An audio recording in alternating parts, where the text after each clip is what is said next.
할렐루야. 10월 23일 수요일 새벽 기도를 시작하겠습니다. 사도신경으로 우리의 신앙을 고백합니다. 나는 전능하신 아버지 하나님 천지의 창조주를 믿습니다. 나는 그의 유일하신 아들 우리 주 예수 그리스도를 믿습니다.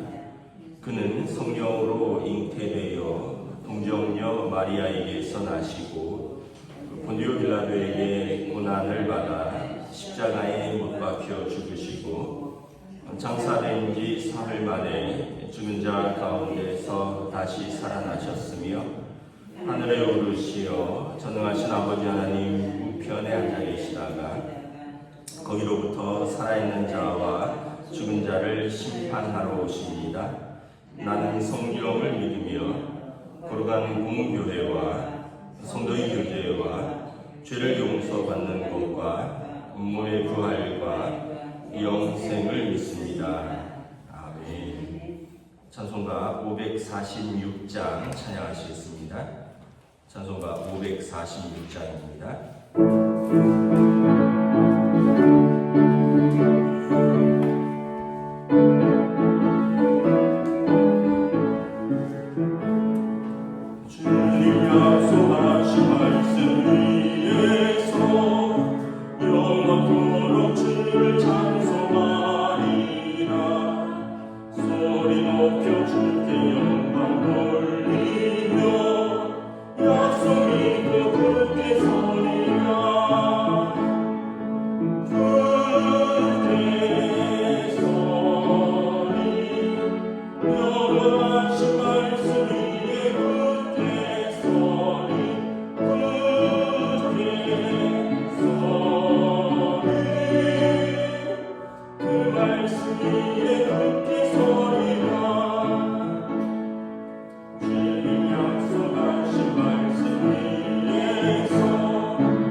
신약성경 갈라디아서 3장 10절에서 18절까지 말씀입니다.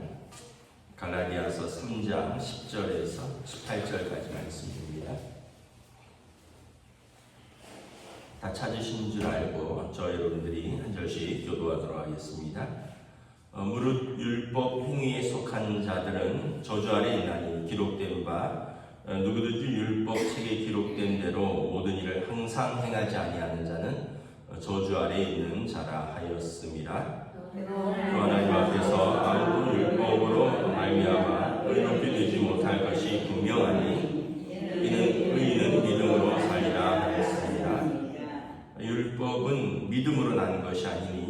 율법을 행하는 자는 그 가운데에서 살리라 하였느니라. 그리스도께서 우리를 위하여 저주를 받은 바 되사 율법의 저주에서 우리를 속량하셨으니 기록된 바 나무에 달린 자마다 저주 아래 있는 자라 하였습니다.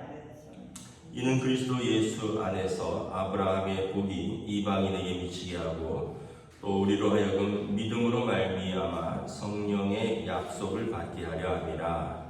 형제들아, 내가 사람이 이대로 말하노니 사람의 언약이라도 정한 후에는 아무도 배하거나 더하거나 하지 못하느니라. 이 약속들은 아브라함과 그 자손에게 말씀하신 것인데 여럿을 가리켜 그 자손들이라 하지 아니하시고 오직 한 사람을 가리켜 내 자손이라 하셨으니 곧 그리스도라. 내가 이것을 말하노니 하나님께서 미리 정하신 언약을 430년 후에 생긴 율법이 폐기하지 못하고 그 약속을 헛되게 하지 못하니라. 함께 했습니다. 만일 그 유업이 율법에서 나는 것이면 약속에서 나는 것이 아니니라. 그러나 하나님이 약속으로 말미암아 아브라함에게 주신 것이라. 아멘. 할렐루야. 오늘도 새날이 시작되었습니다. 하나님께서 은혜와 평강으로 함께해 주시기를 축복합니다.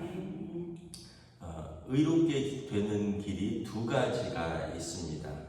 하나는 율법으로 의롭게 되는 것이고요. 하나는 믿음으로 의롭게 되는 것입니다. 율법이 나쁜 것이 아니라고 분명히 말씀드렸습니다. 하나님께서 이스라엘 백성들에게 지키라고 주신 법인데 그런데 율법으로는 의롭게 되기가 어려운 것이 12절에 보면 11절에 보면 아무도 율법으로 말미암아 의롭게 되지 못할 것이 분명하다. 왜 그렇습니까? 이제 법을 다 지켜야 되는 건데 율법이라는 것은 613가지의 법조항을 다 지켜야 되는 건데 아무도 이걸 다 지킬 사람이 없다는 거예요. 예를 들어서 612가지를 지켜도 한 가지를 못 지키면 율법을 어긴 것입니다. 물론 이제 좀 차이는 있겠죠. 한 612가지를 지킨 사람은 굉장히 잘 지키다가 한 번 실수한 사람이고 한 절반 정도 지키는 사람은 그나마 생각은 하고 있는데 한 번은 지키고 한 번은 못 지키는 사람이고 거의 못 지키는 사람도 있을 거고. 그런데 하나님 입장에서 보면 차이는 좀 있겠지만 못 지킨 건 다 똑같다라는 거예요. 그래서 율법이 나쁜 것은 분명히 아니지만 율법으로 의롭게 되는 길은 우리에게 요원하다. 여러분이나 저나 우리가 좀 의롭게 살려고 하지 않은 사람이 어디 있습니까? 그런데 살다가 여러분 한 번도 화 안 낸 사람 있어요? 여러분 살다가 한 번도 욕지거리 안 한 사람 있습니까? 여러분 신경질 나서 누구 한 번 어렸을 때 밀어본 적도 없나요? 여러분 신경질 나서 한 번 집어던진 적 없어요? 만약에 우리가 정말 안 했다 그러면 우리의 정말 어떤 모든 걸 잘 다스린 거죠. 근데 사람이 살다 보면 그렇게 살기가 쉽지 않죠. 그래서 오늘 말씀에 보면 우리가 율법으로 말미암아 의롭게 되지 못할 것은 분명하다. 누구도 율법으로 의롭게 되기는 어렵다.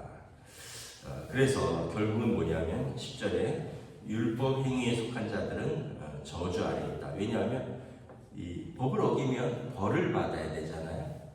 그렇기 때문에 하나님의 법을 어겼으니 저주 아래 있다라는 것입니다. 누구든지 율법책에 기록된 데도 모든 일을 항상 행하지 아니하는 자는 저주 아래 있는 자라. 여러분 율법책에 기록된 대로 행하지 않는 자는 저주 아래 있다. 그 벌을 받게 되다. 되게 굉장히 여러분 성경에 보면 구약 성경에 보면 무서운 율법들이 많이 있습니다. 예를 들어서 부모를 저주하는 자는 돌로 치라 그랬어요. 여러분 어떤 이유에서든지는 나와 있잖아요. 그냥 부모를 저주하는 자는 돌로 치라. 그러면 여러분 우리 자녀들은 아마 성한 사람은 아무도 없지 않을까. 또 성경에 보면 또 하나님의 이름을 망령되이 일컫는 자는 뭐 저주를 받을 것이라. 어떤 저주라고는 안 되지만 저주를 받을 것이라. 또 우리 중에 저주 안 받을 사람 아무도 없잖아요. 하나님 왜 나한테 이러십니까? 이거 하나님의 이름을 망령되이 일컫는 거거든요. 그래서 유대인들은 아예 이걸 피하려고 하나님이란 이름 자체를 부르질 않아요. 엘로힘, 뭐 야훼 이런 이름을 부르지 않고 아도나이, 주님이라고 합니다. 하나님의 이름을 피하는 거예요. 이렇게는 가능해요. 주님 왜 저에게 이러십니까? 이건 가능한데 하나님 왜 저에게 이러십니까? 불가능해요. 왜냐하면 하나님의 이름을 망령되이 일컫는 거기 때문에. 그 다음에 서약을 지키지 않는 자는 뭐 화가 있을 것이다. 우리 다 약속하잖아요. 어떤 사람에게나 어떤 또 하나님 앞에서도.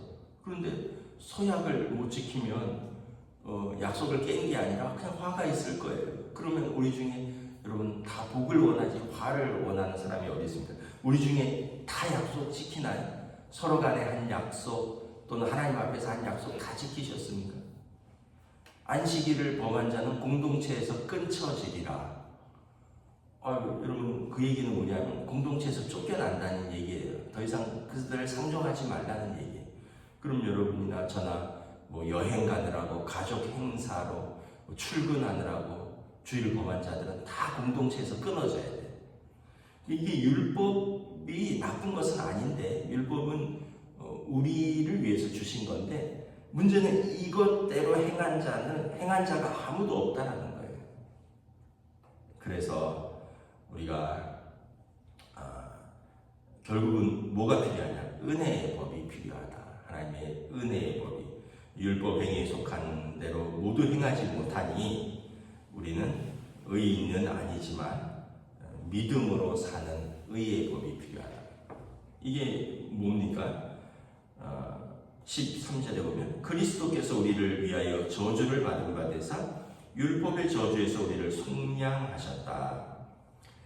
그러니까 율법을 못 지키면 저주 아래 있다 그랬잖아요. 그래서 하나님께서 우리를 저주 가운데 버려둘 수 없으니 하나님께서 아들을 보내주셔서 아들이 십자가에서 그 저주를 대신 받으신 겁니다. 이 벌을 누군가는 받아야 돼요. 여러분 세상에서 법정에서 벌이 그냥 없어지지 않습니다. 반드시 뭐 벌금을 낸다든지 징역형을 살든지 뭐 거기에 합당한 무슨 뭐 집행유예를 받는다든지 전과가 남는다든지 하지 뭐 촉법소년은 뭐 가능하다 그러는데 여러분 그냥 벌이 그냥 없어지는 법은 하나도 없어요. 하나님 세상 법도 그런데 하나님 앞에서 우리 벌이 그냥 없어지겠습니까? 그래서 예수님께서 그 벌을 대신 받으셨다는 거예요. 예수님께서 십자가에서 우리 대신 저주를 받으셨다는 거예요. 우리가 율법을 못 지켜서 우리가 받아야 할 저주를 예수님이 받으셨다는 거예요. 그래서 기록된 바 나무에 달린 자마다 저주 아래 있는 자라 하였습니다. 이 율법에서 보면 나무에 달린 자는 저주 아래 있다. 그래서 안식일에 나무에 달아두지 말아라. 거룩한 날에 저주 아래에 있는 사람들을 없게 하라 해서 예수님께서도 십자가에서 금요일 밤에 내려지신 거예요. 십자가는 나무에 달린 것인데 저주 아래에 있는 것이거든요. 예수님이 십자가에서 우리의 저주를 대신 받으셨다는 거예요. 예수님이 십자가에서 우리 벌을 대신 받으셨다는 거예요. 그래서 우리를 속량하셨다는 거예요. 제가 주일날 설교 예화 중에서 한 탈북민 이야기를 했잖아요. 내일이면 북한으로 끌려가는데 그 몸값을 주고 그분을 빼낸 겁니다. 마찬가지로 여러분 우리가 하나님의 심판대 앞에 서야 되는데 예수님이 대신 벌을 받으심으로 우리를 속량해서 우리를 자유케 한 것이에요. 그래서 12절에 보면 율법은 믿음으로 나는 게 아니에요. 율법은 행위로 나는 겁니다. 율법은 자기 공로입니다. 자기 행위입니다. 다 지킨 것에 대한 자기 주장이에요. 그러니까 율법으로 살려고 하는 사람은 그 율법으로 사는 거죠. 그런데 문제는 그걸로 살 수가 없다라는 거예요. 그래서 우리는 믿음으로 사는 자다. 우리는 예수님의 은혜로 사는 자다. 그러니까 우리가 겸손할 수밖에 없다는 거죠. 다 지켰으면 뭐 주장할 수 있지만 다 못 지킨 사람들이니까 겸손할 수밖에 없다. 그리고 하나님의 은혜에 감사할 수밖에 없다.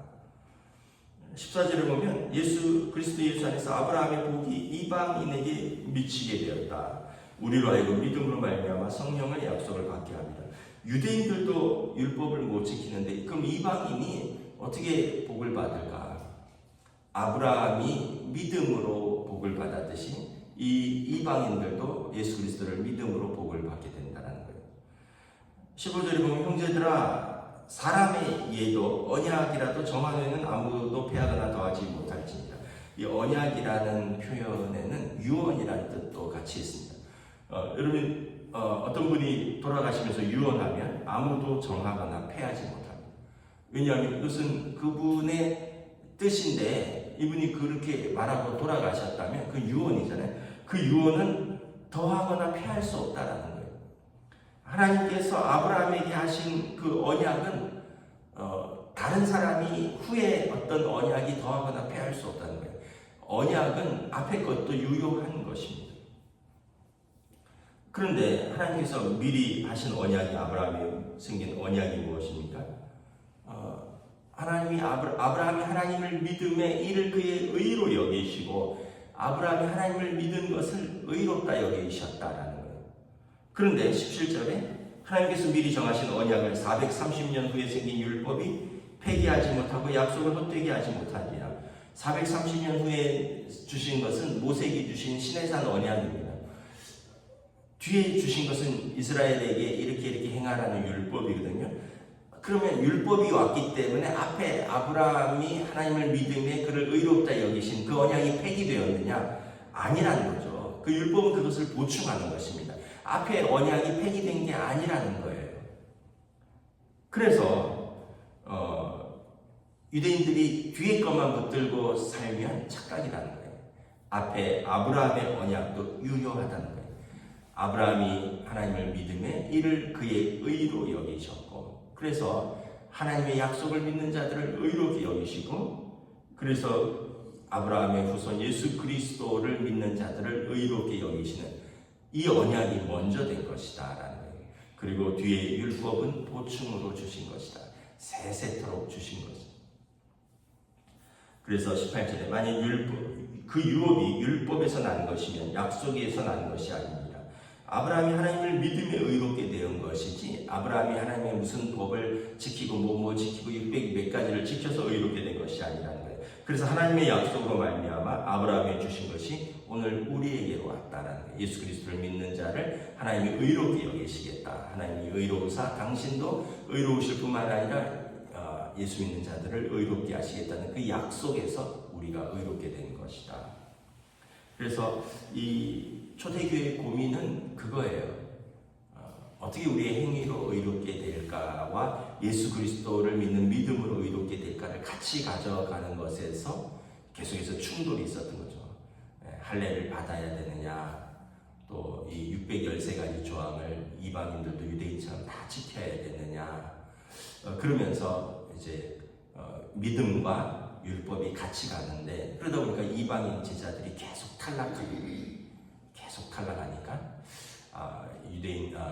예루살렘 총회가 이방인들에게는 몇 가지만 정하고 나머지는 유대인들도 못 지키는 우리 조상들과 우리도 능히 매지 못하는 멍에 그들에게 강요하지 말자. 성령은 예수 그리스도를 믿는 믿음 안에서 주어진 것입니다. 그래서 몇 가지가 음행, 목매어 죽인 것, 핏째 먹는 것, 뭐 이런 것이거든요. 그래서 저나 여러분들이 만약에 우리가 어떤 율법의 공로로 의롭게 된다. 그러면 만약에 새벽 기도를 매일 나오는 사람만 구원을 얻는다. 그러면 여러분 뭐 한 번이라도 빠지면 어디게 되는 거예요. 그러니까 그런 것으로 우리가 의롭게 되는 게 아니라는 거죠. 다 지켜도 하나를 못 지키면 못 지킨 것이다. 우리가 자꾸 신앙생활하면서 스스로를 율법에 가두고 또 율법주의자처럼 살려고 하지 말고 우리는 은혜에 감사하고 늘 겸손하게 은혜로 사는 하나님이 우리에게 베푸신 은혜대로 우리는 은혜에 감사해서 살고 또 우리에게 주신 사람들에게 은혜를 베풀며 사는 사람, 율법대로 살면 우리가 아무도 완전하지 못하기 때문에 그렇다는 것입니다. 기도하겠습니다. 하나님 은혜를 감사합니다.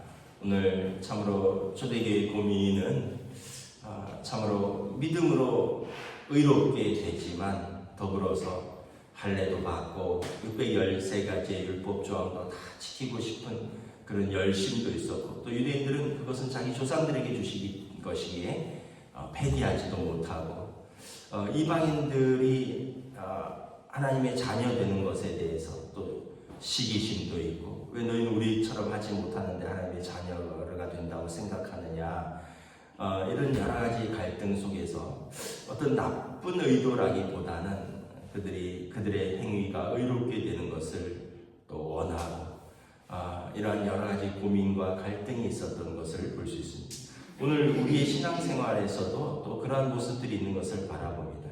나는 이것을 지키는데 저희는 하지 못하고, 저희는 저것을 하는데 나는 그것을 하지 않으니 나는 저희보다 의롭지 아니한가. 또 우리 안에 이러한 교만도 있는 것을 또 볼 수 있습니다. 그러나 우리 중에 아무도 율법을 완전히 지킨다면 의롭게 되겠지만, 아무도 그러한 사람이 없으므로 다 지키다가 하나만 어겨도 그 저주 아래 들어간다는 것을 기억하면서 우리는 오직 예수 그리스도의 십자가의 속량으로 말미암아 의롭게 되는 자, 우리는 예수 그리스도의 은혜와 하나님의 자비하심으로 의롭게 된 자라는 것을 기억하고 늘 하나님 앞에서 감사하고 겸손하며, 또 우리의 신앙생활은 늘 은혜가 넘칠 수 있도록 성령님 인도하여 주시옵소서. 감사를 드리오며 우리 주 예수 그리스도 이름으로 기도드리옵나이다. 아멘. 하늘에 계신 우리 아버지의 이름을 거룩하게 하시며 아버지의 나라가 오게 하시며 아버지의 뜻이 하늘에서와 같이 땅에서도 이루어지게 하소서. 오늘 우리에게 일용할 양식을 주시고 우리가 우리에게 잘못한 사람을 용서하여 준 것 같이 우리 죄를 용서하여 주시고 우리를 시험에 빠지지 않게 하시고 악에서 구하소서. 나라와 권능과 영광 영원히 아버지의 것입니다.